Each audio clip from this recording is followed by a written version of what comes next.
tout l'État et ses démembrements qui dit nous voulons aider des gens et peut-être avec plein de solutions, et à ces différents gens, ils ne demandent pas vraiment qu'est-ce qu'ils veulent, quel est leur besoin, où est-ce qu'ils veulent aller, ainsi de suite.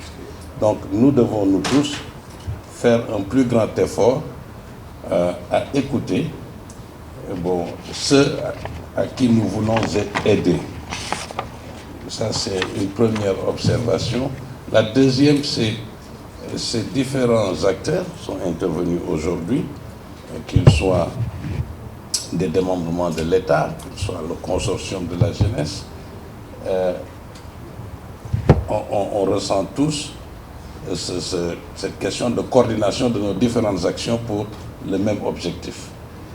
Moi, je sais, tout au moins pour ce qui s'agit des politiques publiques et peut-être une meilleure forme de coordination de tout ça, ça fait peut-être même plus de 15 ans, j'avais proposé à l'État de créer un ministère, enfin, qui est un vice-premier ministre en réalité, chargé de l'entrepreneuriat et de l'emploi, pour pouvoir, quand l'ADER agit en relation avec l'ADPME, ça c'était des questions qui étaient posées déjà au niveau de la création de l'ADPME.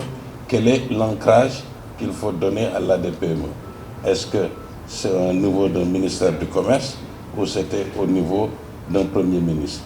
Parce que ce qui a été évoqué ici pour l'entrepreneuriat, on peut aller parfois dans l'industrie, le besoin d'industrialiser, le besoin de commercer, le besoin de faire tous les différents acteurs. Donc il y a, à mon sens, profondément un besoin de coordination de toutes ces différentes actions. Cet entrepreneuriat des jeunes qui est au cœur des priorités politiques, puisqu'étant un excellent dispositif pour favoriser la compétitivité et la création d'emplois. Les jeunes entrepreneurs ont le potentiel nécessaire pour créer une nouvelle dynamique économique génératrice de croissance et d'emploi.